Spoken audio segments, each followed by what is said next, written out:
चले एसছি Jamuna expressway starting है। Jamuna expressway पर आपका स्वागत। वाह, গাড়িটা হাতে পেয়ে গেছি। হাও আলটিমেট ঢুকে পড়েছি কানপুর। গুগল টাইমের অনেকটা আগে ঢুকে পড়েছি। दादा दिल्ली नोएडा सब एक ही है क्या? 205।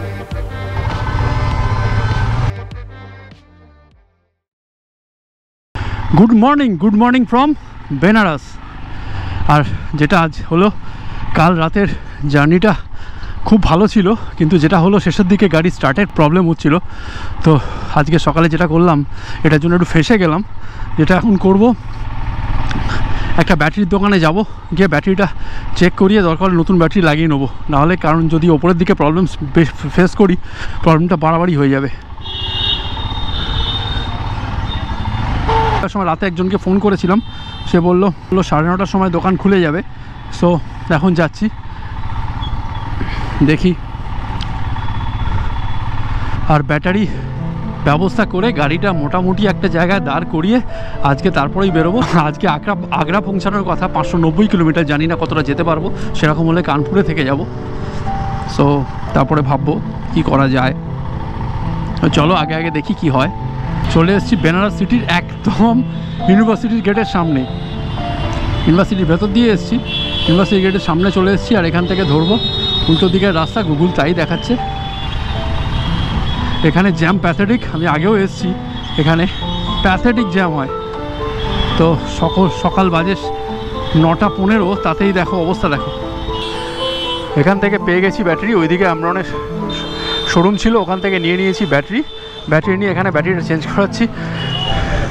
ব্যাড লাক যেন না হয়, ব্যাটারি চেঞ্জ করার পরেও যদি সেম সমস্যা হয়ে যায় তাহলে আর কিছু করার থাকবে না। ব্যাটারি চেঞ্জ করে সমস্যার সমাধান হলো না। এখন যাচ্ছি রয়্যাল এনফিল্ড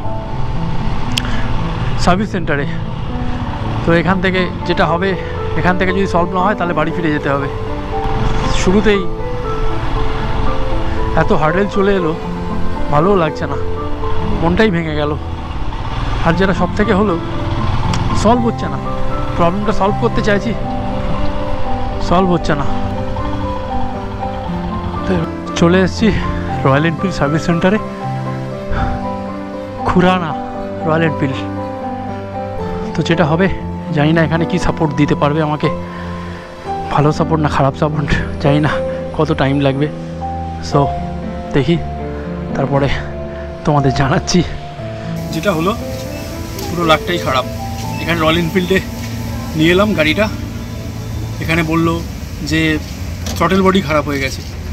তো এখান থেকে এগোনোটা একটু রিস্ক হয়ে যাবে। আর থ্রটেল বডি এখানে অ্যাভেলেবেল নয়, নিয়ারেস্ট লখনৌ আর নইলে নয়ডা। তো গাড়ি নিয়ে এতটা যাওয়াটা একটু রিস্ক হয়ে যাবে, গাড়ি মাঝে মাঝে স্টার্ট বন্ধ হয়ে যাচ্ছে। তো ঠিক আছে, আমি এখানে হোটেলে থেকে যাব। আর আমি চেষ্টা করব আমার কো রাইডারদের সামনে এগিয়ে দেওয়ার জন্য, আদারওয়াইজ ওদের ট্রিপটা নষ্ট হয়ে যাবে। আমি দেখি যদি 1-2 দিনে ব্যাপারটা ঠিক হয়ে যায় তাহলে আমি হয়তো লাদাখের দিকে সোলোই রওনা হয়ে যাব, ওদের সাথে মিট করব। আর যদি তার মধ্যেও না হয় তাহলে আমি এখান থেকে সারিয়ে নিয়ে বাড়ির দিকেই ফিরতে হবে। Good morning from Varanasi. আর আজ আমাদের 3rd ডে। কালকের দিনটা পুরো নষ্ট হয়েছে। রয়্যাল এনফিল্ডের, আমার রয়্যাল এনফিল্ড খারাপ হয়ে গেছে, সার্ভিস সেন্টারে দেওয়া আছে। তো আজকে আশা করছি দিয়ে দেবে, কারণ পার্টস অ্যাভেলেবিলিটি ছিল না। যে পার্টসটা লখনৌ থেকে আনানোর কথা হচ্ছে, আমি মেলও করে দিয়েছি রয়্যাল এনফিল্ডে। আশা করছি রয়্যাল এনফিল্ড থেকে আমাকে ব্যবস্থা করে দেবে আজকের মধ্যে। এই একটা ব্যাপারেই রয়্যাল এনফিল্ডের সাথে অন্তত থাকা যায়, রয়্যাল এনফিল্ডের গাড়ি কেনা যায় এই একটা ব্যাপারে, সার্ভিসের জন্যই। বাদ বাকি প্রতিটা গাড়ির এত প্রবলেম। মানে তুমি ভাবো 3 বছরের মধ্যে আমার গাড়ি যা মেনটেন হয়, আমার গাড়ি এইরকম প্রবলেম হওয়ার কথাই নয়। তো যাই হোক, ওরা আমাকে ছেড়ে যেতে চাইছিল না, কিন্তু সামহাউ আই ফিল যে ওদের বেরিয়ে যাওয়াই উচিত। কারণ হচ্ছে নাহলে আমরা আজকে 3rd ডে তো রয়েছি, 3 দিন ধরে বেনারসে বসে থাকবো নইলে।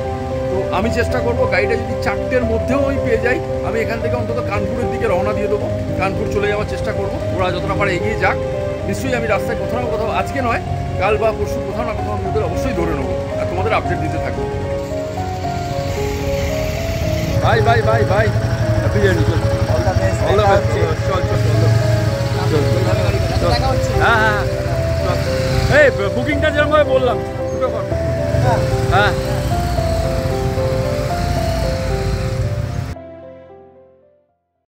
রয়্যাল এনফিল্ড লাউঞ্জে বসে আছি। সকাল 10:30টায় ঢুকে গেছি এখানে, কিন্তু ওদের নাকি বাসে আমার পার্স চলে এসেছে, কিন্তু বাস স্ট্যান্ড থেকে এখানে এসে পৌঁছায়নি। এখন বাজে হচ্ছে প্রায় 1টা। কখন গাড়ি পাবো জানি না, তো গাড়ি পেয়ে আশা করছি আজকে কিছুটা এগিয়ে যেতে পারবো।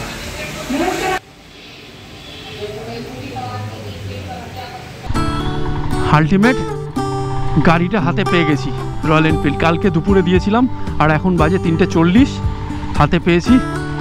তো জানি না এরপরে কি ডিস্টারবেন্স হবে, বাট মানে আশা করছি কিছু হবে না। নতুন থ্রটেল বডি লাগিয়ে দিয়েছে। আর সারাদিন মানে সেই 10:30 থেকে এখানে বসে রয়েছি। তো এখন গাড়িটা হাতে পেয়ে একটু বেশ ভালোই লাগছে যে ট্রিপটা আবার মনে হচ্ছে পজিটিভ হতে চলেছে। বেরিয়ে পড়লাম হোটেল মুলাকাত মানে বানারস ছেড়ে, আর আজকে যাব কানপুর। আর এখন বাজে বিকাল 6টা। রয়্যাল এনফিল্ড পেতে পেতে এত টাইম লেগে গেল, বাইক পেতে পেতে তো দেরি হয়ে গেল। কিন্তু আজকে পৌঁছে যাব কানপুর, কারণ খুব একা লাগছে। খুব মনে হচ্ছে যেন ওরা তো অনেকটা এগিয়ে গেছে, ওরা কানপুর চলে গেছে, আমার জন্যই ওরা বেশি দূর আজকে যায়নি, কানপুর গেছে। সো আমি ওদেরকে ধরে নেবো আজকে অবশ্যই। চলো আস্তে রাইড করব। আর রাস্তা ভালো আছে, ওরা আমাকে যা ইনফরমেশান দিয়েছে রাস্তা খুবই ভালো আছে, চিন্তা নেই, টুকটুক করে পৌঁছে যাব ঠিক। চলো। আর গুগল দেখাচ্ছে 12টা 2, আর আমি নিশ্চয়ই 12:30টার মধ্যে পৌঁছে যাব। আধ ঘন্টা তো রেস্ট তো নিতেই হবে।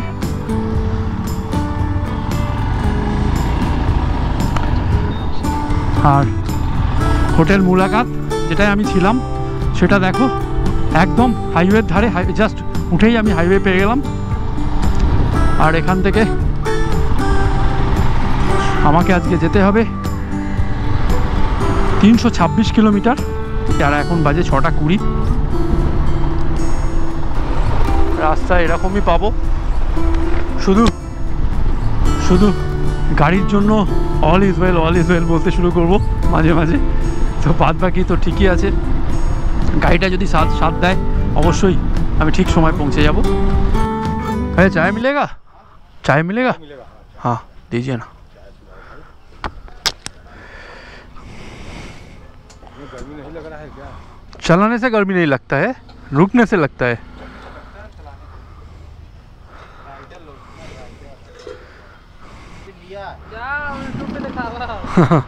अभी चल रहा है कि बंद है? चल रहा है तो चालू है? हाँ दिखाई दे रहे होंगे? हाँ जो आपके आईडी पे होंगे वो देख रहे होंगे। देख रहे हैं।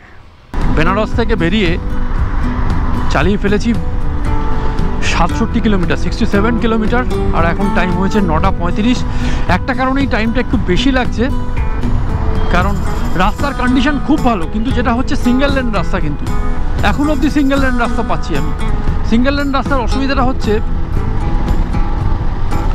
চোখে প্রচণ্ড আলো পড়ে রাত্রিবেলা, তার ফলে খুব স্পিডে আমি চালাতে পারছি না। মানে সেফ জার্নি করতে হলে 50-60-এর বেশি চালানো একটু ডিফিকাল্ট হচ্ছে। ফাঁকা রাস্তা পেলে অবশ্য টানছি, কিন্তু ডিফিকাল্ট হচ্ছে। ঠিক আছে, আমার কোনো তাড়া নেই, একটা সময় পৌঁছাবো, ধীরে ধীরে যাই। সেফ জার্নি করাটা ইম্পর্টেন্ট। সবে জার্নির শুরু, পেয়ে গেছি 6 লেন রাস্তা। আর এখন কভার করে ফেলেছি 182 কিলোমিটার। আর টাইম হয়েছে 10:20। আর এখন 80 থেকে 90-তে অনায়াসেই গাড়ি চালানো যাচ্ছে, কারণ ডবল লেন।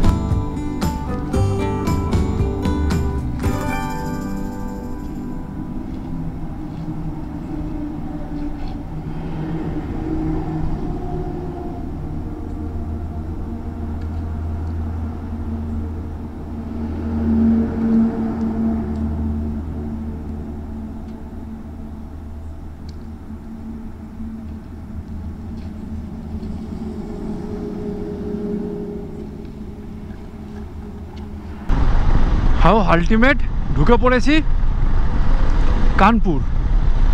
গুগল টাইমের অনেকটা আগে ঢুকে পড়েছি।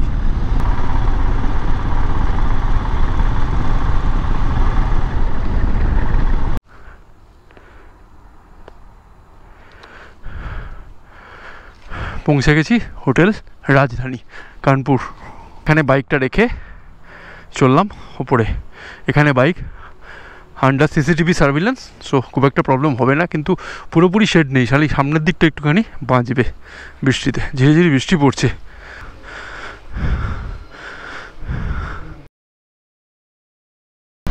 Good morning from Kanpur. আর কালকে অনেক রাতে কানপুরে ঢুকেছি, প্রায় 12:30, মানে 6:30 আমি বেনারস থেকে বেরিয়েছিলাম আর 12:30 ঢুকে গেছিলাম কানপুর। আর কানপুরে নাইট স্টে করে আজকে বেরোতে অনেকটা লেট হয়ে গেছে, অনেকটা, মানে আমি জেনারেলি খুব আর্লি রাইড স্টার্ট করি, তো আজকে হয়ে গেছে অনেকটা লেট। আর গ্রুপ রাইড করলে একটু লেট হয়ই। कानपुर पेट्रोल दाम देखो 94.75।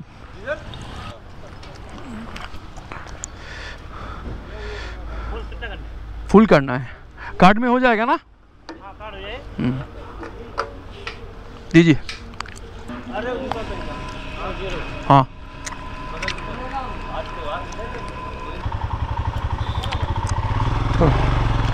चल अभिषेक।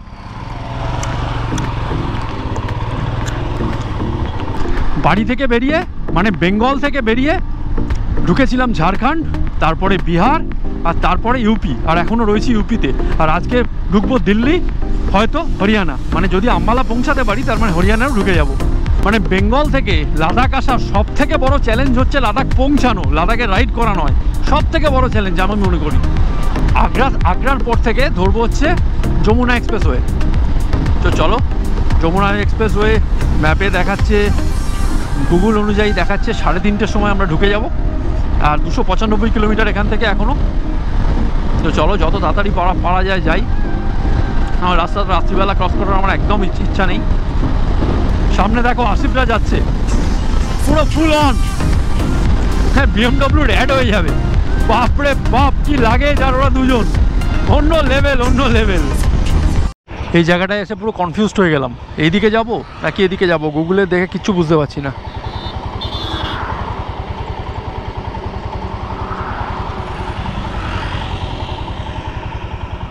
বুঝতেই পারছি না রে ভাই, এদিকটাতেই যেতে হবে, এদিকেই চললাম। ম্যাপ ঠিক আছে? ঠিক আছে, চলো।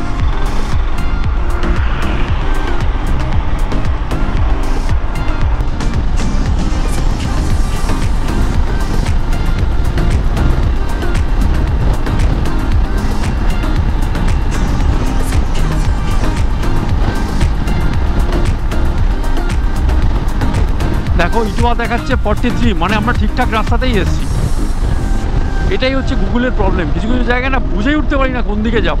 আর তারপরে তো মাঝে মাঝে দেখিয়ে দেয় ধান ক্ষেত। কালকে অভিষেক একটা ভুল রাস্তায় ঢুকে দিয়েছে, ওকে এমন শর্টকাট দেখিয়েছে, ও ধান খেতে নেমে গেছে গাড়ি নিয়ে পড়ে গেছে কাদার মধ্যে। অভিষেক আর এদিকে আসিফ আর আকিব। দেখো দেখাচ্ছে সোজা আগ্রা, সোজা দিল্লি। দেখো রোদ উঠে গেছে। করতে এসেছিলাম মনসুন রাইড, আর হয়ে গেল সামার রাইড। সেরকমভাবে বিহারে অল্প একটু বৃষ্টি পেয়েছিলাম, তারপরে আর কোনো স্টেটে সেরকম বৃষ্টি পাইনি এখন অবধি। তো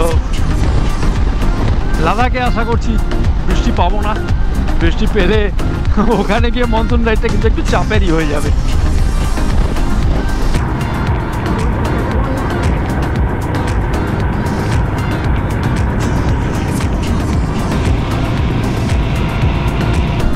জাস্ট কিছুক্ষণ আগে ব্যাপক বৃষ্টি হয়ে গেল, জাস্ট 1 কিলোমিটার জায়গায়, জানো, 1 কিলোমিটার জায়গাটার মধ্যে। আর আমি পড়ে গেছি এমন একটা মিডিলে যেখানে ব্রিজের ওপর ছিলাম আমি, আর পুরো ভিজে, পুরো মানে রেনকোট বার করার সময়ই পাইনি, জাস্ট পুরো ভিজে গেছি, মানে গোপোটা কোনোভাবে বাঁচিয়েছি আর জাস্ট পুরো ভিজে গেছি। তো এখন যেটা অবস্থা, আবার 4-5 কিলোমিটার এসছি, আর তাতে গিয়ে যেটা হলো পুরো আবার বিশাল রোদ উঠে গেছে। মানে এই রোদ আর বৃষ্টির খেলাটা মনসুনে ব্যাপক ব্যাপার, মোটামুটি কাবু করে দেয় রাইডারদের। দাঁড়িয়ে পড়েছে একটা বৃষ্টিতে।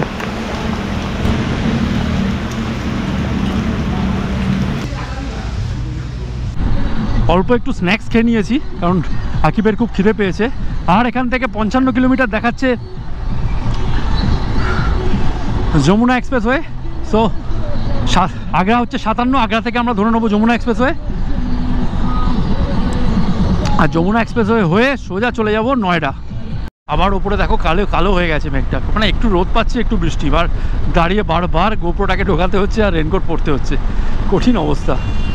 পৌঁছে গেছি আগ্রা, আর পুরো সারাটা দিন আজকে ছোঁয়াছুঁই খেলার মতো অবস্থা হয়েছে, মানে একটুখানি যাচ্ছি বৃষ্টি আমাদের ধরে নিচ্ছে, আবার আমরা রেনকোট পরছি তো রোদ উঠে যাচ্ছে, মানে অদ্ভুত স্টোরি। যাই হোক, মানে আর 2 কিলোমিটার পরে ধরে ফেলবো যমুনা এক্সপ্রেসওয়ে, আর অনেক অনেক দিনের ইচ্ছা এক্সপ্রেসওয়েতে বাইক চালাবো। যমুনা এক্সপ্রেসওয়েতে প্রথমবার আমি বাইক চালাবো। দেখো নয়ডা, দিল্লি, গ্রেটার নয়ডা, কার্নাল সব দেখাচ্ছে লেফট, আর সোজা চলে গেলে আগ্রা সিটি। কানেক্ট করছি যমুনা एक्सप्रेसवे साथे।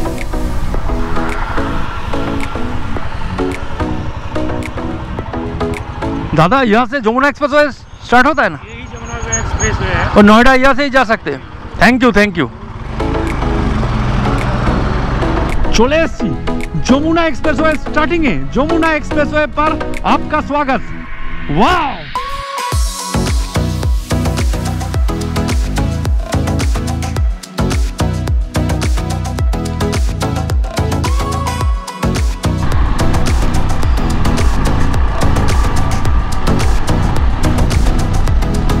সামনেই পড়বে toll plaza, Yamuna expressway toll.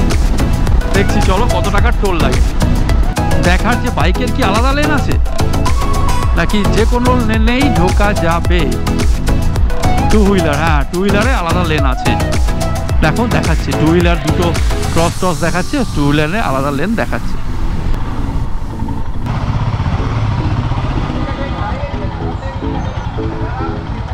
दादा दिल्ली नोएडा सब एक ही है क्या? 205 और कहाँ दिखाना होगा ये? आगे 2 दिखाना होगा। এখানে টোলে লাগলো আমাদের 205 টাকা করে দিল্লি নয়ডা যেতে, আর দুবার নাকি দেখাতে হবে মাঝে কোথাও। চলো, তো জীবনের প্রথম এক্সপ্রেসওয়েতে বাইক চালানোর এক্সপিরিয়েন্স নিতেই হবে। আর এখানে পেট্রোল পাম্পও আছে, দেখো পেট্রোল পাম্প দেখাচ্ছে, ফার্স্ট এড আছে, পাবলিক কনভিনিয়েন্স আছে, সব কিছু আছে, রেস্টুরেন্ট আছে, সব কিছুই পাওয়া যায়। দেখো এইদিকে একটা ফুড প্লাজা আছে, আবার পরেও পাওয়া যাবে আরেকটা ফুড প্লাজা। এদিকে একটা দেখো ম্যাজিক ফুড জোন এখানে রয়েছে। বহুদিনের স্বপ্ন এখানে বাইক চালানো। দারুণ লাগছে দারুণ লাগছে। দেখো 4টে লেন, 1 2 3 4, কোনটা কত স্পিড জানি না ভাই, ওটা তুমি ইউটিউবে দেখে নিও। আমি সেকেন্ড লেনটা দিয়ে যাচ্ছি। যমুনা এক্সপ্রেসওয়ে সম্বন্ধে ডিটেল যদি জানতে চাও অবশ্যই গুগল করে নিও। এটা টোটাল ডিস্টেন্স, এখানে প্লেন নামতে পারে, সব কিছুগুলো তুমি গুগলে পেয়ে যাবে। একদম ইনফরমেশন নিয়ে নিও গুগলে। আপাতত জার্নির মজা নাও।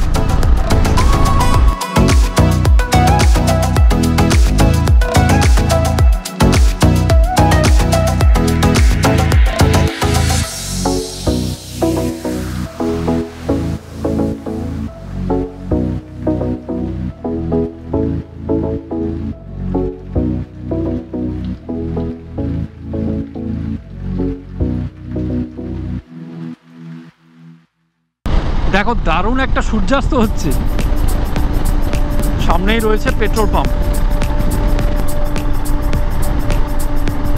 দেখো এরকম একটা কার্ট দিয়ে ঢুকে পেট্রোল নিয়ে আবার ওদিক দিয়ে ওপরে উঠে যেতে হবে।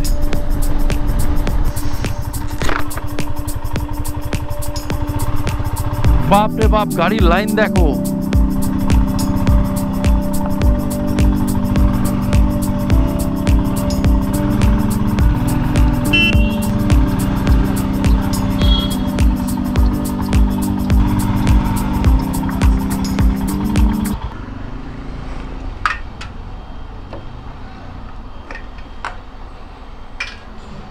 ফুল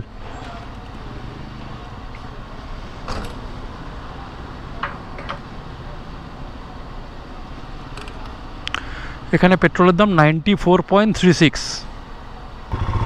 ভরে নিয়েছি পেট্রোল, এখানে বেসিক্যালি 4 হুইলারের প্রচুর লাইন, কিন্তু ওই লাইনের পিছনে দাঁড়িয়েও না, এখানে আলাদা করে 2 হুইলারের জায়গা আছে যেটা একদম ফাঁকা থাকে, খুব বড় টিম না এলে একদমই ফাঁকা পাবে। যাচ্ছি, তেল ভরে নিয়েছি আর চলো আজকের প্ল্যানিংটা, আজকে মনে হচ্ছে না আম্বালা পৌঁছাতে পারবো, কারণ আম্বালা এখনও এখান থেকে দেখাচ্ছে 345 কিলোমিটার। সো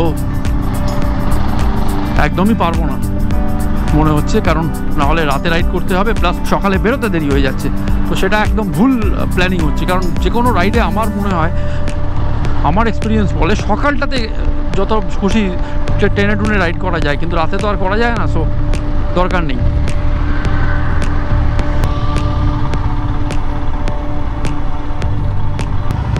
ভালোই ভিড় আছে, কারণ একটা বাইকার টিম রয়েছে सामने में। क्या और एक होगा टोल? और एक टोल होगा? ओके।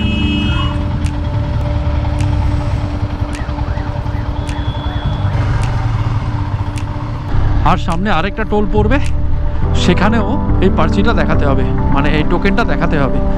আর যেটা হলো, আসিফরা যথারীতি কুপনটা হারিয়ে ফেলেছে, ব্যাস ওদের আবার পুরোটা দিতে হলো।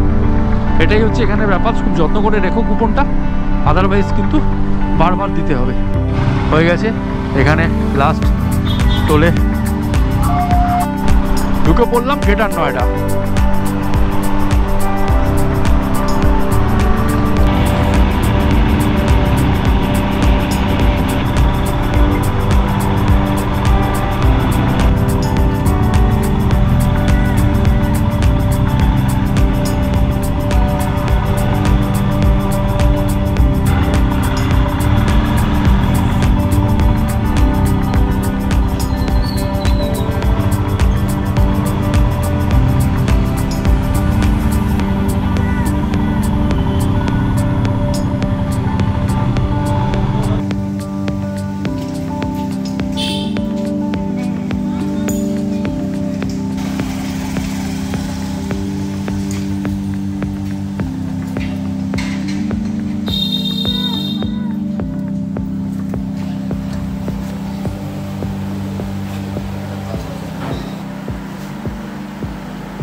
কালকে এত বৃষ্টিতে ভিজেছি আমরা, এত বৃষ্টিতে ভিজেছি যে মোটামুটি সবার অবস্থা খারাপ ছিল, চপচপে ভেজা ছিলাম। দারুণ বাজে খবর পেলাম, চাষিরা বন্ধ রেখে দিয়েছে, রাস্তা অবরোধ। কোথা দিয়ে একটা কোথায় যে এসে উঠলাম ভগবান জানে, বুঝতেই পারছি না কিছু, মাথা গোল পেকে গেল পুরো। দেখো একটা নদী বয়ে যাচ্ছে, আর ওদিকে দেখো ভেড়া চাষ, ভেড়া চড়ে বেড়াচ্ছে, অদ্ভুত সুন্দর জায়গাটা। অনেক ঘুরে, প্রায় ঘন্টা 2 ঘুরে আলটিমেট এসে পৌঁছেছি হাইওয়েতে। পাঠানকোটের দিকের রাস্তার টার্নটা নেওয়ার পর থেকেই রাস্তাটা দুদিকটা দেখো এত সুন্দর করে সাজানো, মেনলি বাঁ দিকটা দারুণ দারুণ ধাবা, মানে কাবাব ফাবাব বিক্রি হচ্ছে, মানে গন্ধ বেরোচ্ছে রীতিমতো, পারছি না চালাতে। হ্যাপনিং শহর মনে হচ্ছে এই পাঠানকোটটা। পৌঁছে গেছি হোটেল শামিয়ানা।